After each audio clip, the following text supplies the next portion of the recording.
Well, my name's Juli Stewart. I'm Brett Stewart. We've been married for 10 years. Just celebrated in January, 10-year anniversary. We met at church, and we I don't know. We were just friends for a long time, and then we went ahead and just told everybody we were dating, and we were engaged for a year and a half, and then finally got married in 2012, and we've just been having fun ever since. Hey, Darla. What happened? Do you need a Band-Aid sticker? I climbed on the tree and then it just burst and now it made my bleed hurt. It made your bleed hurt? Yeah. Okay, It's bleeding. let me get you a Band-Aid sticker real quick, okay? Time out. Not funny. Among farmers, the joke is, how can you be a sustainable farmer? It's profit. You have to be able to make money Yes. in order to keep farming. And so, what are you doing, buddy? Hey, buddy. What are you doing? Oh, What's you wrong? wanted a hug, didn't you? Do you need a hug? If he's fine in the backyard. Hi, what's your name? Daddy. Heidi, how old are you? Daddy. No, say it loud. I'm two.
I'll show you my room.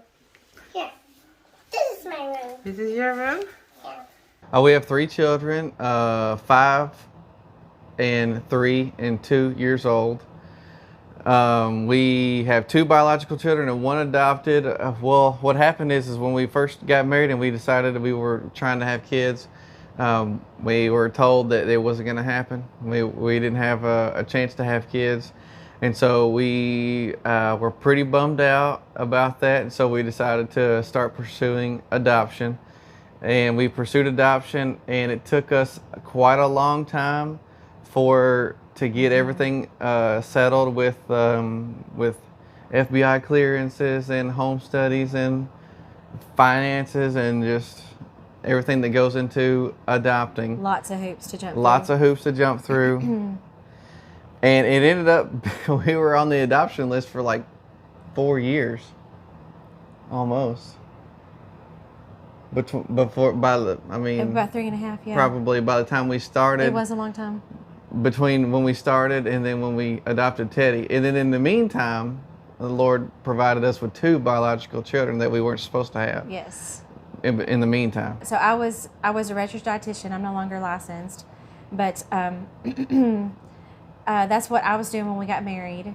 And Brett was actually working as a farmhand for another farmer at that time, and so I was very supportive. I knew that that's what he wanted to pursue, and that lasted for about 2 years, and then he got a job working for the extension service in Monticello, and so we actually I had to leave UAMS at that time because we had to move a little bit closer to where he was working. He was working in Monticello, and I was working in Little Rock, so it wasn't working out very well. And so I started working for WIC, and I was working with women, infants, and children for about 2 years. while he was at Monticello. And that's when, at the end of that 2 years, is when I found out I was pregnant with our firstborn, Darla. And so I decided to be a stay-at-home mom. And at that same time, Brett decided to start farming full-time.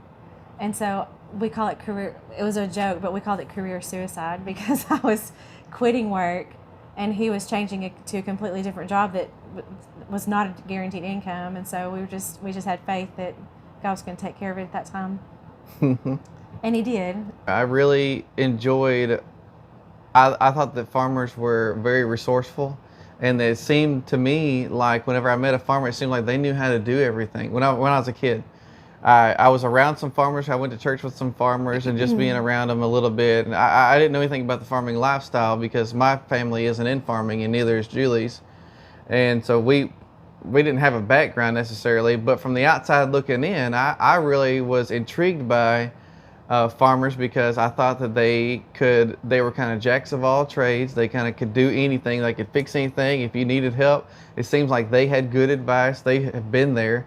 They're farmers typically, not to toot everyone's horn, but farmers kind of have to be well-rounded. And so they kind of have knowledge in several different aspects of life, and at least the ones that I was really intrigued by, they were very well-rounded people, and so they knew how to handle money. They could fix things that was broken. They were creative. They were problem solvers.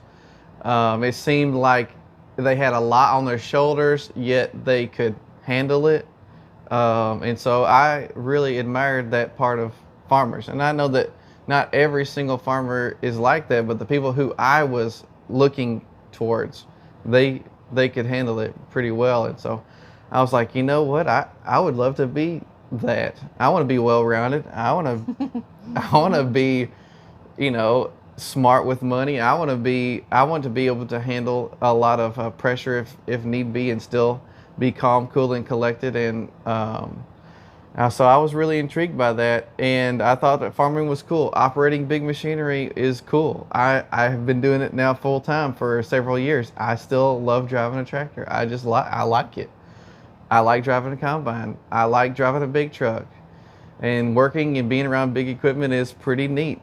Especially people who aren't around it all the time. We have a lot of family who's not around farming all the time, and it's like a treat for everyone to come to spend a day with us, to be on the farm. And I really like that. I like, being able to do something that other people think is neat. I still think that it's neat. The new hasn't wore off for us yet. Teddy thinks it's neat too. Yeah, our kids think it's neat. So yeah, it's very fun to do something that other people not admire, but other people think is unique and pretty cool. Well, this is our 6th full-time crop. This is our 6th crop full-time, our 7th since we started our business. And I would say that we're still in the honeymoon stage. I would say, We've had some hard times. Oh, we've definitely had some hard times. Talk about some of those hard times. We've been broke as a joke, with less than zero money. And I'm recalling 2018. That was a rough year. 2018 was a really tough, really terrible financial year for us. It was bad. And we didn't know if we were going to be able to make it through. And that was the year that Heidi was born. Yeah. So there was a glimmer of hope and all that. Yeah. How did y'all overcome? I took it hard. So I'm just now overcoming. I took it hard. I felt, we're going to be real, I felt like a failure. I mean, I felt like a huge failure. And it sucks. It stinks. Feeling like a failure. You work really hard on a farm. Mm-hmm. It takes a lot of hours. And you work very, very hard. And to work very hard, to work full time, more than full time, more than most people, and then to literally have nothing. It felt like the wind got knocked out of us. Not only nothing, but you lose. You lose money. You go backwards. I mostly contributed to bad decision making on my part. I mean, I made a commitment to myself, to my wife, and to the Lord when I started farming. I was not going to blame the weather, because I don't have any control over the weather. there are so many things as farmers that we do have control over, that I made a commitment to, like I said, to 3 individuals, that I was not going to complain about the weather, because there are so many decisions that can be made as a farmer that are not weather related, that mitigate stress for your crops, or it helps you with finances.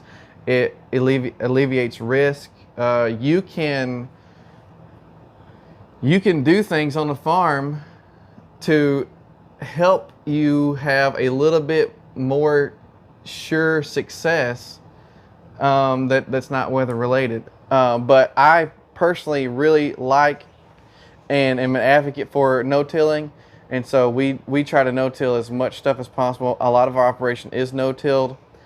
I don't have just the right equipment yet to no-till into heavy wheat stubble. We've tried it and we were unsuccessful, but we're tweaking some things to try to get there, to try to get to where we can do that without burning wheat stubble. But farm bills come here to our home, and so I try to get those paid, and usually that's at night after the kids have gone to bed, and things like that. So it's not me working on the farm or doing farm work during the day when he's farming. Usually his farm work ends and then my farm work starts. Is how it usually works. Mm-hmm. But it's not, my load is not very heavy right now because we've got 3 littles.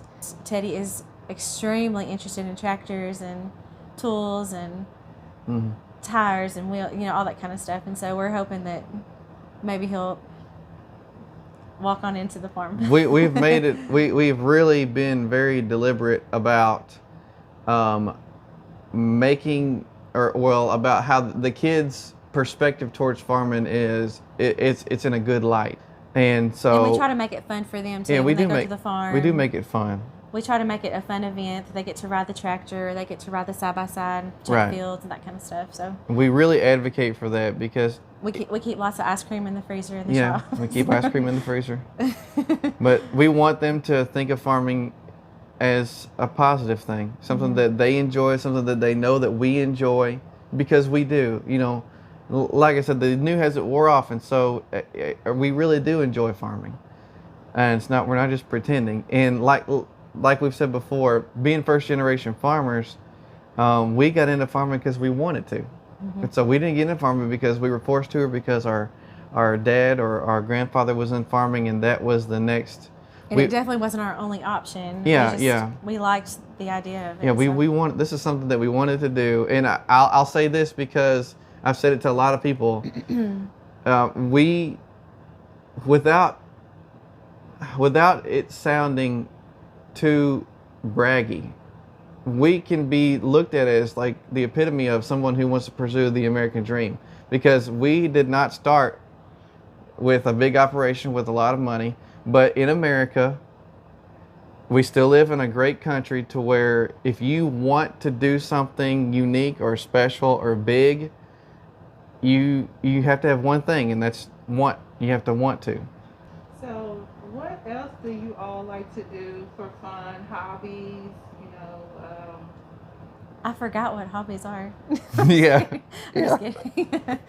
It's just been so busy with not just the farm, but We also have a garden. yeah, we garden. We love gardening. Yeah, we love that. I ate a cucumber from the garden for breakfast That's right. this morning. Yeah, we love doing that. It's just we're so busy with 3 littles. We prayed so hard for kids, and God said, "Here's 3 at one time." All at one time. Yeah. So I know that this is just a phase of our life, and then we'll get back to having more fun and things like that. But we enjoy outdoor things, and we enjoy reading, and Yep. going on We're heavily trips, involved in and- the music. Yes, we love music, love singing, and the kids do too. And so that's another outlet that we have. That's a huge part of our lives. Waymaker, miracle worker, promise keeper, light in the darkness, my God, that is who you are. You are waymaker, miracle worker, promise keeper, light in the darkness, my God, that is who you are. That is who you are. That is who you are. That is who you are. That is who you are. We always make a joke. She said, "What are you doing today?" I say, "I'm farming." It's, just to be vague as possible, but it's a joke, because when we get home and we get to talk about it, and when we go over our bills, for example, we both go. She goes over them first, and then she runs all of them by me to make sure that we this is what we're supposed to be doing, right? And we have allocated money for this, correct? And we're ready to pay these bills. And then those conversations turn into really details on what our plans are and what our goals are. What our goals are. Yeah, we have goals written on the board in our office. That we have them written on the board in colored in dry erase marker. What our goals are for the year, financial goals, yield goals, and so on. So we talk about not the vague operation, but the very specific parts of the operation that I'm trying to accomplish, and that way she is in on it. That way, if I struggle or something, she knows exactly what we're trying to do, And I really do like to know how his day's going. What's going on. What are the challenges? Yeah. I like to know things like that. And we also spend time together. Yeah. After the kids go to bed, we can spend time together and either watch TV or get some things done that are on to-do list. And sometimes the only way to see during busy seasons, we just get in the car and go to the farm, and we'll spend time together on the farm if we have to. We haven't taken very many vacations. That's one of our goals. Yes. We haven't been on vacation. I don't know. It sounds weird, but we haven't very much. Because we do enjoy doing things that don't cost a lot of money. And sometimes it's just nice for everyone to be at home at the same time, because sometimes that's a vacation. So it doesn't take a lot to convince us that we've had a good day. Yeah. So we don't have to do things that cost a lot of money to go and have fun. The kids, they don't know the difference. We need to be very thankful for our landlords, because consider the industry that we're in, and any land that we have, that we farm, we don't own anything. So we lease everything. A landlord has had to say to themselves, all right, I'm gonna let this guy who probably doesn't know what he's doing farm my land. Because when we started, we were very new, and most of the farms that we started off with, we still have, but those landlords had to take a real chance on us. And our banker did too. Yeah. We had to establish relationships, establish some confidence that people would have in us a little bit, but they had to take the first step and give us a chance. And so we are very thankful for landlords who have given us a chance.